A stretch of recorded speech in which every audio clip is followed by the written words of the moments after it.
पहचान के यहाँ सफेद जानवर को कहते हैं कि राजनपुरी है। आंख देखें, अमृतसरी और राजनपुरी का क्रॉस है, पीली आंख है। और ये नाची और देहरादून पनाह का क्रॉस है एक बकरी। अच्छा, ये 4 दांत हो रहा है, ये 4 दांत। सेम गोज ये अमृतसरी है। के बारे में आप बताएं, क्योंकि यूट्यूब पर अक्सर लोग धोखा खाते हैं। जैसे रिसेंटली बहुत से लोगों ने G1 गार्लिक लगा लिया, तो जो कितने तो इस वजह से 2 लाख का जानवर अगर आप बकरी ले लोगे तो आप उसमें क्या इंप्रूवमेंट करोगे? I mean, बड़ा हाईली प्रॉफिटेबल काम है, बहुत हाईली प्रॉफिटेबल काम है। आप अपने जानवरों की सुबह से लेकर शाम तक रूटीन बता सकते हैं? रेट उसको मिलेगा क्या? कसाई उस तरह का रेट देते हैं, या फिर उसको कहाँ पे सेल करना चाहिए? या मीट आप समझते हैं कि प्रॉफिटेबल है? क्यों? उसकी साइंटिफिक रीजन है कि 3-4 महीने बच्चे ने माँ का 15-15 साल का तजर्बा हो गया, वो कुर्बानी को बकरी फार्मिंग का टोटल 10% हिस्सा समझते हैं। और दूध की वंस अगेन बहुत बड़ी मार्केट है। इसका मिल्क आ जाता है, इसके बच्चे आ जाते हैं और मीट का काम आ जाता है। मैं सबसे पहले उसको रिकमेंड करूंगा कि ये मक्खी चीनी पे जाएं। क्यों? क्योंकि जुगाली करना बंद कर देती है, खाना पीना छोड़ देती है। तो आपने कोई खास मसाला तैयार किया हुआ है बकरी की? अगर आप हिस्ट्री देखें, इसका ओरिजिन देखें, तो ये एक चराई वाला जानवर था। दूर दूर जाके लोग ये प्रिस्टीन एक जानवर है। अच्छा, जो कि देसी में से ही पैदा हुआ है। अस्सलाम वालेकुम, मैं हूं मोहम्मद यासिर। आप देख रहे हैं Tanoli vlogs. Einstein compound interest को दुनिया का 8वां अजूबा समझता था। उसका कहना था कि जो इसको समझता है वो इससे कमाता है, जो इसको नहीं समझता वो इसकी प्राइस पे करता है। मुख्तलिफ नेटवर्क मार्केटिंग की जो कंपनियां आए दिन आप देखते हैं, वो भी इसी थ्योरी के बेस पे काम करती हैं कि हर आने वाला बंदा आगे से 4 और वो 4 आगे से मजीद 4 को लाते हैं। इस तरह हर बंदे का एक ट्री बनता जाता है। जो गोट फार्मिंग है, बेसिकली बकरियां भी इसी थ्योरी, इसी प्रिंसिपल की बेस के ऊपर मल्टीप्लाई हो रही होती हैं कि हर बकरी अपना एक ट्री बना रही होती है और ये बहुत तेज़ी से फैलती हैं और मल्टीप्लाई होती जाती हैं। लेकिन हर काम में फ़ायदा हासिल करने के लिए राइट इन्फॉर्मेशन होनी चाहिए, राइट गाइडेंस होनी चाहिए। तो इसलिए मैं जो आज जिस फार्म का विज़िट करने जा रहा हूँ वो पिंडी के एक एक्सपर्ट है। तो बहुत मुश्किल से उनसे टाइम लिया है ताकि आप लोगों को रियल गोट फार्मिंग से रिलेटेड रियल एजुकेशन दी जा सके। तो मेक श्योर कीजिएगा कि वीडियो को एंड तक देखिएगा और उनके नॉलेज से ज़्यादा फ़ायदा उठाइएगा ताकि आपके गोट फार्मिंग जर्नी के अंदर लॉसेस से बचा जा सके और ज़्यादा से ज़्यादा प्रॉफिट जनरेट किया जा सके। तो चलते हैं लोकेशन की तरफ और मज़ीद डिटेल में आपको लोकेशन पे पहुंच के बताता हूं। तो ये जो वीडियो है इसका प्योरली मकसद जो है वो एजुकेशनल है। तो हमने बड़ी मुश्किल से इनसे टाइम लिया है। कोई फॉर्म प्रमोशन नहीं है, तो आप लोग इस वीडियो को एंड तक देखिएगा ताकि हमारा टाइम लेने का कोई फ़ायदा हो और आप राइट इन्फॉर्मेशन जो है वो गेन कर सकें। तो हमारे साथ जो फार्म है पिंडी गोट्स, उसके ऑनर मौजूद हैं, उनके साथ बात करते हैं। अस्सलाम वालेकुम उमर भाई। वालेकुम अस्सलाम, आप खैरियत से हैं? जी भाई, अल्लाह का शुक्र। अच्छा, पहले तो आपका दिल से हम शुक्रिया अदा करते हैं कि आपने अपने बिजी स्केड्यूल में से टाइम निकाल के हमें टाइम दिया ताकि आप हमारे ऑडियंस के साथ राइट इन्फॉर्मेशन शेयर कर सके। Thank you so much, very kind of you. आप लोगों के आने का बहुत बहुत शुक्रिया। अच्छा उमर भाई, सबसे पहले आप जो नए दोस्त हमें देख रहे हैं उनके लिए अपना थोड़ा सा इंट्रोडक्शन करवा दें। अपनी जो आपकी गोट फार्मिंग जर्नी है उसके बारे में थोड़ा सा बता दें, फिर आपकी ब्रीड्स के बारे में बात। जनरली आबाई शौक है, 2-3 जानवर चलते आ रहे थे बड़ों के ज़माने से। बड़े भाई ने फिर वालिद साहब से टेकअप किया और फिर 2011-12 से मैंने इसका चार्ज लिया और फिर मेरी कोशिश थी कि इसको कमर्शियल लेवल पे लेके जाऊं और कमर्शियल लेवल पे अटमोस्टली ले गया। 4-5 ब्रीड्स उस टाइम वायर से ली और कुछ वो भी चलाई मैंने। और इसी तरह करते करते मैक्सिमम कोई 60-70 जानवरों तक मैं गया, छत पे मैंने रखे। उसके बाद आई रियलाइज कि यहाँ चारा जात की काफ़ी रिक्वायरमेंट है, काफ़ी मिसअंडरस्टैंडिंग्स पाई जाती हैं, तो वहाँ पे फोकस किया। जानवर चूँकि उसकी हेल्थ पे कॉम्प्रोमाइज़ नहीं किया जा सकता, इसलिए फिर ये करना मजबूरी थी कि जानवर कम करें और चारा जात पे फोकस करें। ठीक है उमर भाई, अब आप अपनी जो ब्रीड है इसकी हमें इंफॉर्मेशन दें कि आपकी फेवरेट ब्रीड कौन सी है, कौन सी ब्रीड पर आप काम कर रहे हैं और इस ब्रीड को चूज करने का कोई खास मकसद क्या है, क्यों आपने इस ब्रीड को चूज किया है? मैं पैशनेट हूँ राजनपुरी के बारे में और राजनपुर के इलाके की तो जरूर है, लेकिन मेरे पास जितनी नस्ल है ये यहाँ पे तैयार की हुई है क्रॉस ब्रीड में से। अब मिसाल के तौर पे ये प्रिस्टीन एक जानवर है। अच्छा, जो कि देसी में से ही पैदा हुआ है 3 नस्लों के बाद। ठीक है, मिसाल के तौर पे देसी को क्रॉस किया गया राजनपुरी बकरे से जी, और राजनपुरी बकरे से क्रॉस करवाने के बाद उसकी जो पठ आई उसको आगे से दोबारा क्रॉस करवाया राजनपुरी बकरे से, और थर्ड जनरेशन में आके ये नस्ल तैयार होती है आपके पास। ये है रहीमियर खान की नस्ल है, इसकी माँ थी, और फिर वंस अगेन राजनपुरी बकरे से क्रॉस हुई, आगे इसकी भी औलाद आई हुई है। सो ये तीसरी जनरेशन इसकी आई हुई है हमारे पास। सेम गोज, ये अमृतसरी है,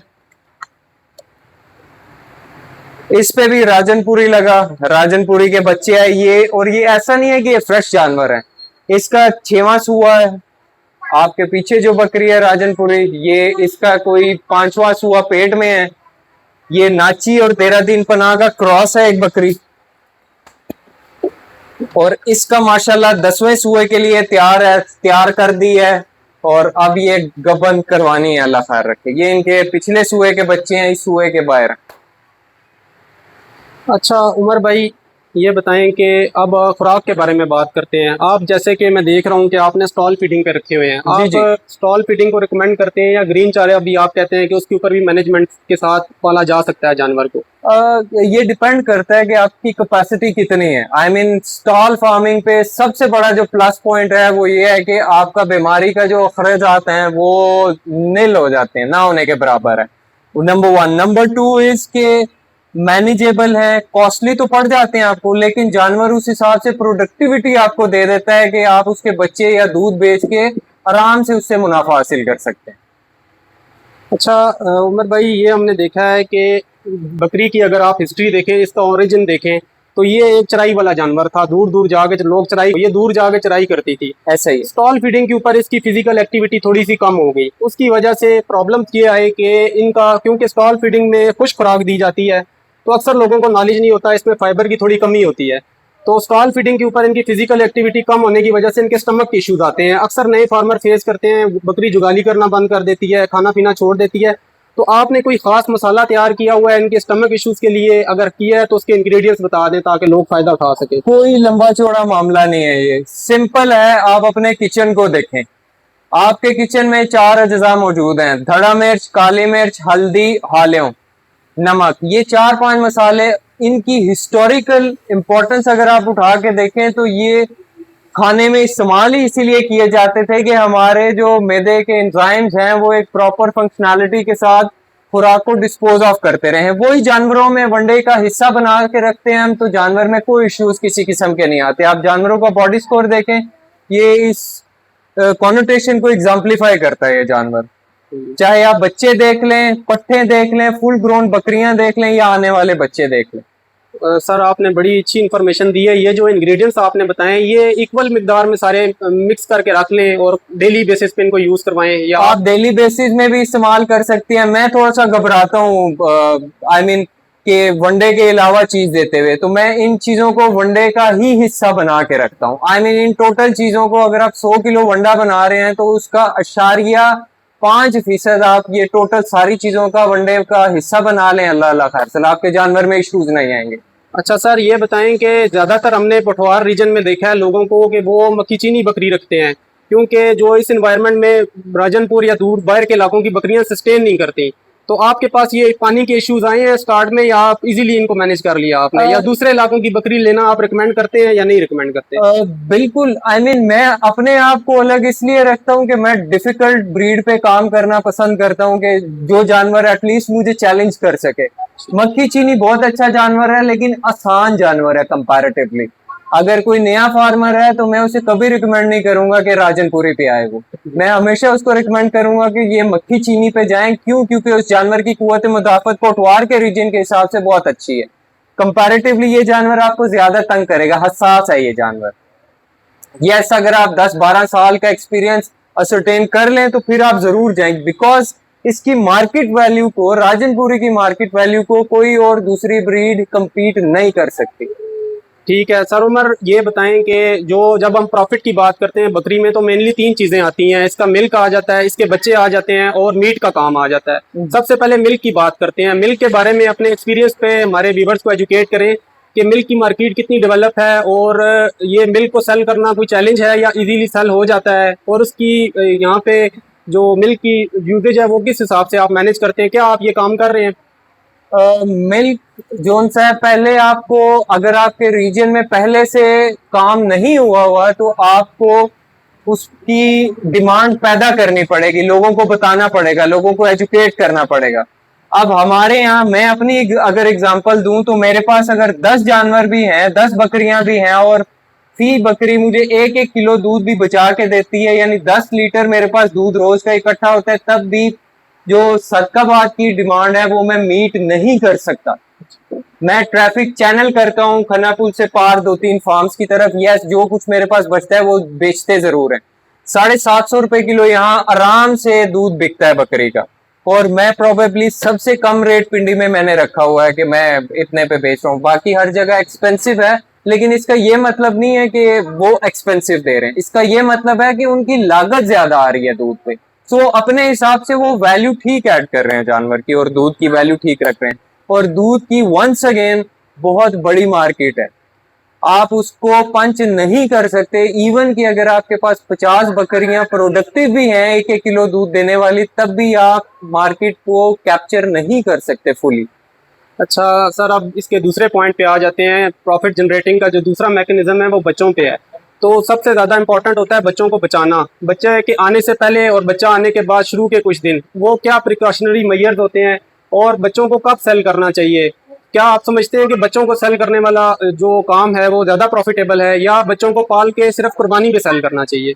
आई मीन ये एक बड़ी मिथ पाई जाती है कि जो नया फार्मर है वो बकरी के काम में आना ही इसलिए चाहता है कि वो ब्रीड लेके कुर्बानी पे काम करे।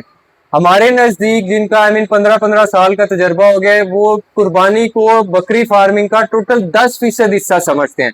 जो इसका 90% हिस्सा है वो है आपका दूध और आपके बच्चे के। आप 4 महीने 3 महीने के बच्चे अगर बेचते हैं तो वो प्राइम एज होती है जब बच्चा आपको मैक्सिमम प्रॉफिट जनरेट करके दे सकता है। क्यों? उसकी साइंटिफिक रीजन है कि 3-4 महीने बच्चे ने माँ का दूध पीना है मेजॉरिटी, आपका खुराक का खर्चा नहीं है उसके ऊपर। तो जब खुराक का खर्चा नहीं है उसके ऊपर तो एक हिसाब का फ्री पड़ गया आपको। अल्लाह अल्लाह खैर सला, आप अगर 50 से 60 हजार का बच्चा तैयार कर लेते हैं, इसका मतलब आपने बड़ा टॉप ऑफ द लाइन बच्चा तैयार किया। पिंडी की मार्केट में अच्छा बच्चा इतने का आराम से बिक जाता है, तो आप आराम से प्रॉफिट जनरेट कर सकते हो। सर तीसरा जो हमारा पॉइंट है वो मीट के हवाले से है। अब कुर्बानी पे तो जानवरों का रेट और होता है, लेकिन अगर कोई बंदा इस काम को करता है मीट के लिए और वो कोई कमर्शियल ब्रीड या वो खूबसूरती वाली तरफ नहीं जाता, वो देसी माल पालता है, दरमियाने बकरे पालता है, तो उस पे उसका रेट उसको मिलेगा क्या? कसाई उस तरह का रेट देते हैं, या फिर उसको कहाँ पे सेल करना चाहिए? या मीट आप समझते हैं कि प्रॉफिटेबल है? आई मीन अगर आप प्रॉफिटेबल तो है, it's about what model you follow actually. अगर तो आप पिंडी की मार्केट में स्पेसिफिकली बात कर रहा हूँ, इवन कि मैं पिंडी और इस्लामाबाद को क्लब करके बात करता हूँ। अगर आप जानवर पालते हो और उसको आप बजाय इसके कि गोश्त की मार्केट में सेल करो, आप उसको खुद अगर बुचरी सर्विसेज देते हो, आई मीन बड़ा हाईली प्रॉफिटेबल काम है, बहुत हाईली प्रॉफिटेबल काम है।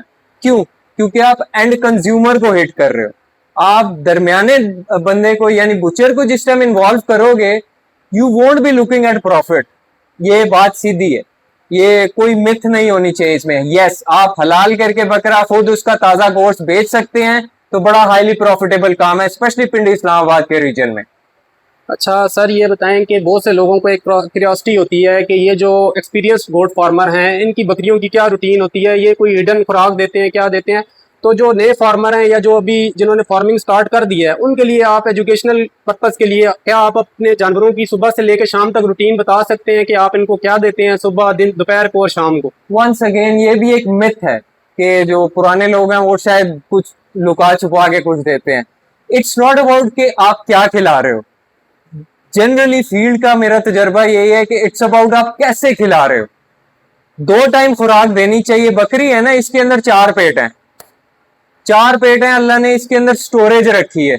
एटलीस्ट 2 टाइम का खाना इसको स्टोर करने की सलाहियत है इस जानवर के अंदर। तो अगर आप उस हिसाब से चलेंगे तो सुबह हमारे यहाँ 5:30 बजे सवेर हो जाती है, सर्दी गर्मी खजा बहार। सवेर के बाद इसको जो भी है हमने मौसमी चारा देना है। अब आजकल मौसमी चारा चल रहा है मूंगी, सर्दी में मौसमी चारा होगा मूंगफली। वो इस हिसाब से डलेगा कि इनकी सिर्फ थोड़ी सी देर के लिए भूख मिट जाए। क्यों? क्योंकि इन्होंने शाम को अच्छा खासा वंडा खाया होता है, फिर उसके बाद कुछ 3:30-4 बजे इनको पहले वंडा डलेगा, वंडा खुद बनाते हैं हम, उसके बाद दवाई की तरह इनको लूसन जाएगा खुश, और उसके बाद खुली डुली मौसमी खुराक डल जाएगी। That's it. ये 2 टाइम की फीडिंग है। स्टोरेज रखता है जानवर, स्टोर रखता है, सुबह धूप आएगी, धूप में बैठेगा, चाहे गर्मी है चाहे सर्दी, जुगाली करेगा, रूमिनेशन करेगा और विटामिन डी प्रोड्यूस करेगा और खुराक लगाएगा। That's it. ये 2 टाइम का तरतीब हम रखते हैं, सारी जिंदगी से यही तरतीब चलाते आ रहे हैं। अच्छा सर, आप माशाल्लाह एक्सपीरियंस्ड हैं, अपने एक्सपीरियंस की बेस पे बताएं, जो नया फार्मर आता है उसको स्टार्ट लेने के लिए कहाँ से स्टार्ट करना चाहिए? बच्चों से, बकरियों से, या फिर जो बच्चे देने वाली बकरी हो, तैयार बकरी हो, वो ले क्या ले? आप क्या समझते हैं कि उसको लर्निंग पर्पस के लिए कौन सी चीज़ है जिसकी इम्यूनिटी अच्छी होगी और वो उसको कम लॉस करेगी और वो लर्न भी कर लेगा? वंस अगेन ये बड़ी एक मिथ पाई जाती है कि हमें गबन बकरी ले लेनी चाहिए। मैं रिकमेंड यही करूंगा, साइंटिफिक बुनियाद उसकी बता देता हूँ। आपको देसी बकरी लेनी चाहिए, और बकरी नहीं, आपको वो जानवर लेना चाहिए जो दोंद निकाल रहा हो या निकाल चुका हो। नंबर 1। क्यों? ऐसे जानवर की खुराक चेंज करना बड़ा आसान होता है, क्योंकि उसका जो डाइजेस्टिव सिस्टम है पूरा मेच्योर नहीं हुआ होता उस टाइम। आप जो खुराक देंगे, उसको लगाएंगे, वो उस पर लग जाएगा बगैर किसी परेशानी के। कंपैरेटिवली अगर आप गब्बन जानवर लेते हो तो वो आपको इश्यूज दिलाएगा। गब्बन जानवर की खुराक पे आप कॉम्प्रोमाइज नहीं कर सकते हो। आप जहां से लेके आ रहे हो वहां जो खुराक थी आपको वही खुराक देनी पड़ेगी उसको। अगर आप चेंज करोगे तो बकरी बुरा मान सकती है, बच्चे जाया हो सकते हैं। तो इन ए नटशेल आपको उसमें लॉस में जाना पड़ सकता है, और 90% केसेस में कंडीशन यही होती है कि आपको लॉस में जाना पड़ता है। आप ये कच्चा जानवर लें, उसको 2-1 माह अपने पास रखें, बकरा भी साथ रखें और क्रॉस करवाएं। आखिरी चीज, ब्रीड कौन सी लेनी चाहिए? देसी नस्ल लेनी चाहिए। देसी नस्ल लेंगे तो उसमें आपको एक तो इम्यूनिटी अच्छी मिलेगी, नंबर 1, और नंबर 2 वो जानवर खाने पीने के हिसाब में आपको तंग नहीं करेगा। फिर एक मौसम सर्दी, एक मौसम गर्मी का इस जानवर को पालें, इससे नस्ल लें, और फिर खुद देखें कि आया मैं मेहनत कर सकता हूं या नहीं कर सकता इतनी, फिर हाई ऑक्टेन ब्रीड की तरफ आप जाएं। अच्छा सर, अब आते हैं मिलियन डॉलर क्वेश्चन की तरफ।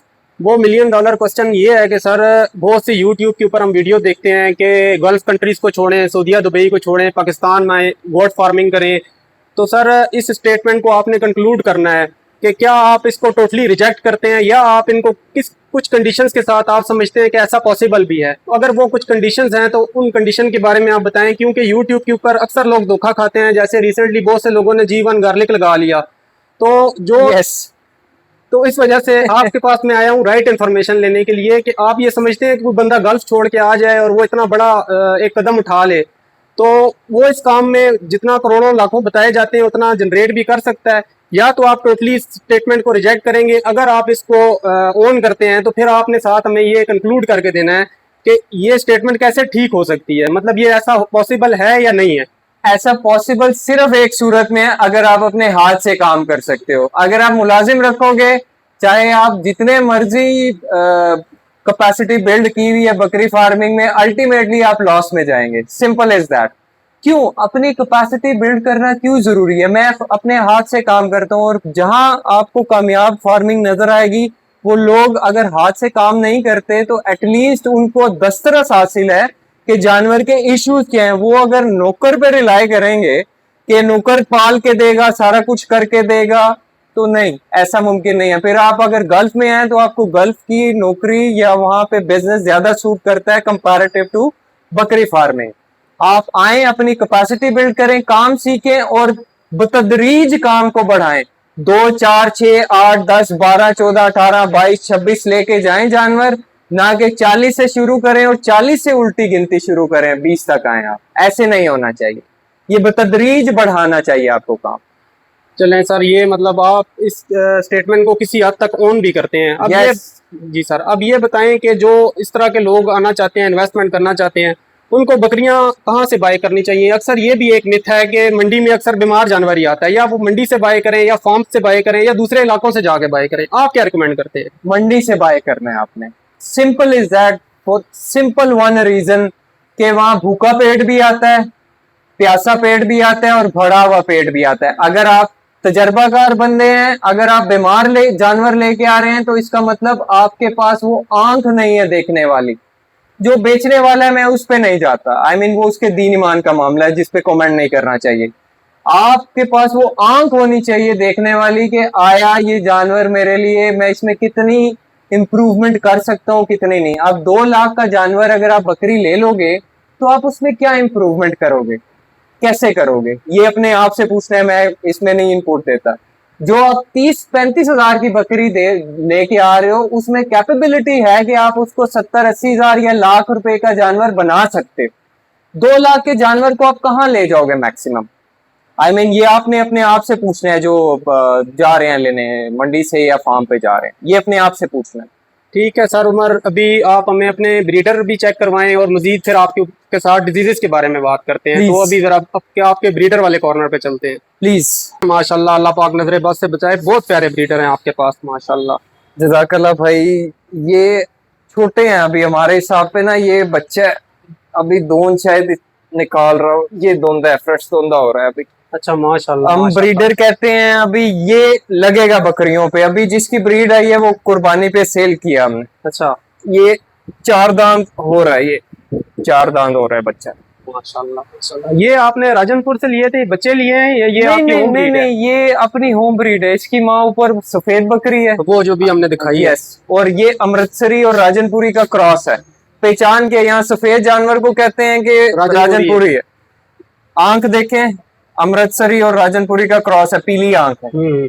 और ये प्योरिटी में आ जाता है थोड़ा सा, इसकी आंख आपको बताएगी कि ये वाकई राजनपुरी ग्रे आंख है। देखिए ये चीज जो है ना, ये बहुत रेयर होती है। ये नॉलेज आपका फिर से शुक्रिया अदा करते हैं, आप शेयर कर रहे हैं माशाल्लाह। Most welcome. तो बहुत खूबसूरत आपके ब्रीडर हैं उमर भाई। ब्रीडर का भी मेरा तो शौक पूरा हो गया यहाँ पे आके, यकीन करें। जो मैं इतने अरसे से फिर रहा था ना, इस तरह के एनिमल्स अल्लाह पाक आपको नसीब करे और इनको नजर बद से बचाए। मेरा तो शौक यहाँ पे पूरा हो गया।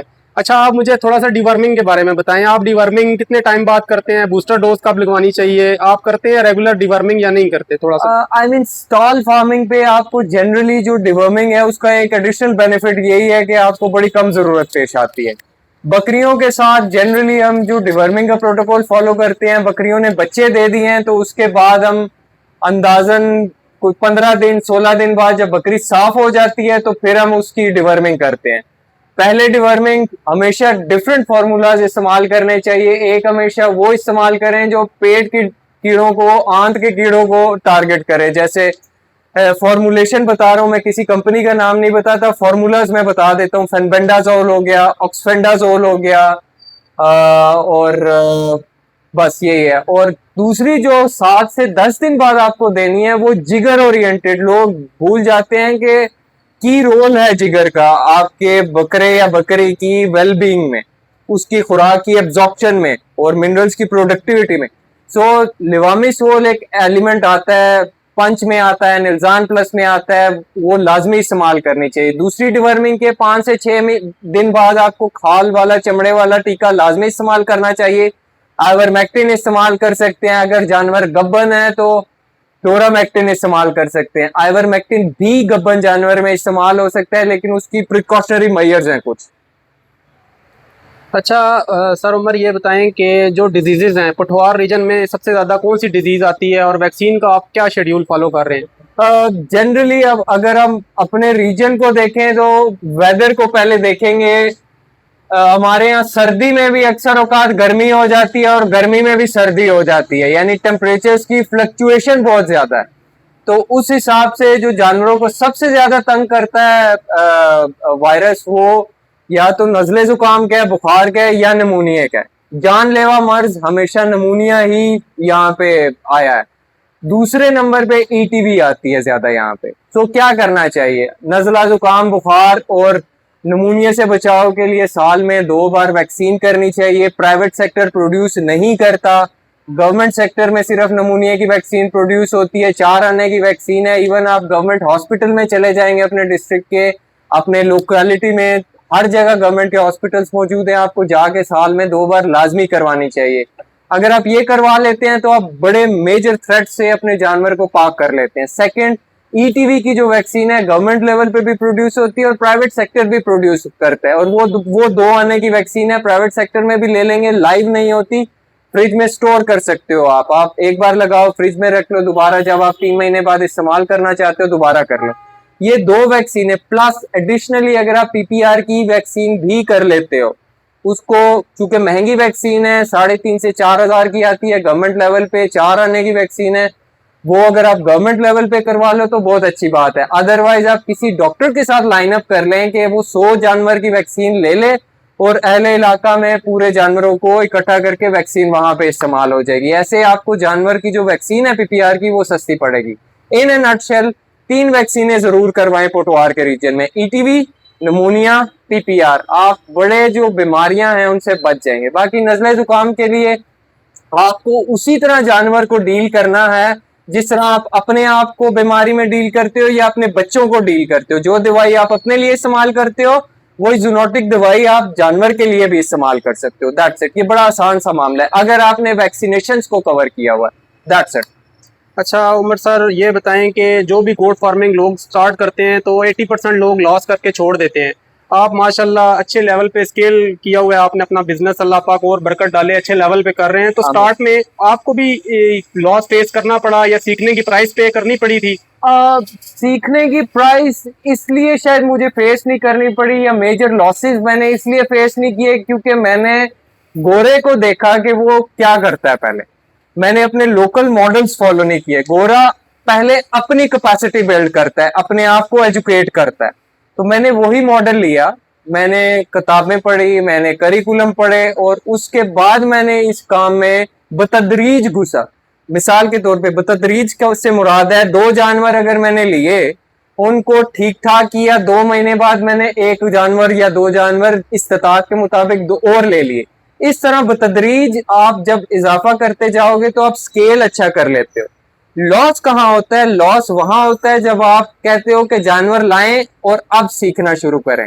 जानवर तो आप ले आएंगे लेकिन जानवर भी आप मैसिव स्केल पे ले आते हो, यानी 20-20 से 25-25, 30-30 जानवर ले आते हैं, 10-10, 15-15 जानवर ले आते हैं, जो बोझ बन जाता है। मैं अगर आसान अल्फाज में कहूँ, शौक नहीं रहता, फिर बोझ बन जाता है।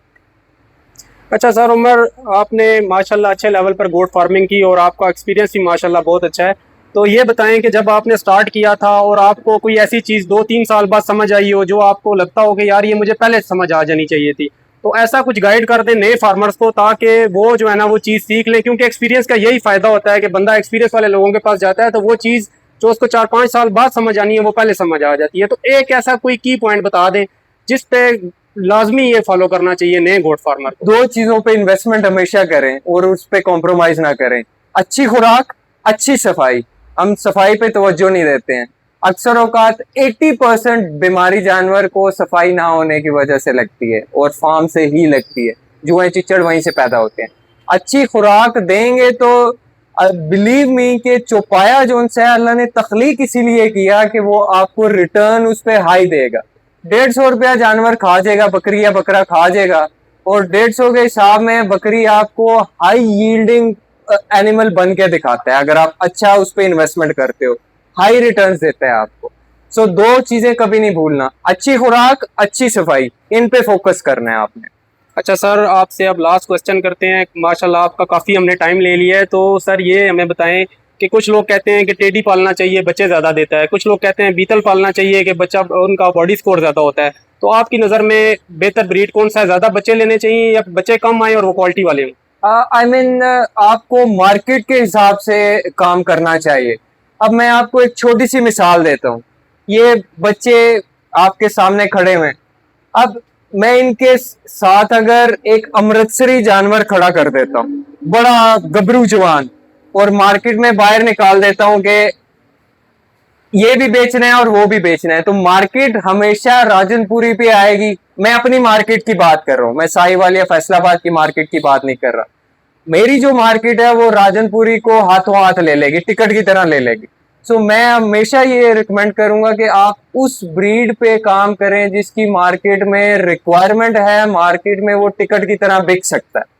That's it. अगर आप छोटे जानवर पे काम करेंगे तो आप मेहनत उतनी होनी है आपकी, रिटर्न्स ज्यादा नहीं आपके पास आएंगे अगर आप मार्केट के हिसाब से काम नहीं करोगे तो। सर आपने अपना कीमती टाइम दिया और मुझे उम्मीद है कि जो हमारे व्यूवर्स हैं उनको बहुत राइट इन्फॉर्मेशन और अच्छी इन्फॉर्मेशन मिली होगी। आपके टाइम का बहुत शुक्रिया सर, आपके खलूस का बहुत शुक्रिया। वेरी तो काइंड ऑफ यू, बहुत शुक्रिया sir, thank you so much, जज़ाकल्लाह। Very kind of you.